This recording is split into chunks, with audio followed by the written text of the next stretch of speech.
We're just coming to the end of the moulding process, which is frankly a relief, because the work that you do on this is quite tedious. There's 80 kilos of rubber on this approximately, and it's put on with something not much bigger than that. So it's a bit of a process to get done. It's just something you want to get done. I still really enjoy moulding and casting, so when I get to this stage, and we've actually maintained really good quality on what is a huge mould. So I'm very, very pleased with the results. We're just waiting for these jackets to go off, then we've got another 4 jackets left to do. And I think there's about 20 jackets on this, 25 fibreglass jackets. And they're all carefully worked out so that nothing gets jammed. We can't have anything jamming on this, partly because it's going to be waxed, but also because we need to be able to take it apart. And because of the sheer bulk of the sculpture, we can't lift it up and get jackets off, so they've all got to come off really, really easily. But it's an exciting stage for us. We're getting near the end. You can still see the figures within the mould, and the last little bits and pieces will be done before lunch, which is great.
What we're doing at the moment is just preparing the mould ready for casting, so we're about to do the wax cast on this.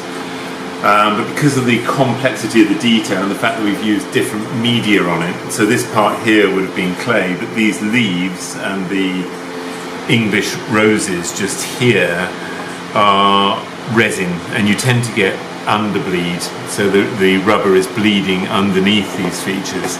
And it won't cast very well, so what we're doing is just cleaning out where the rubber is bled underneath, so that when we cast, we get a perfect cast first time every time, and not too much work. So it's worth the effort of just cleaning the mould up, pulling these little bits out, exposing air bubbles. There's an air bubble just here.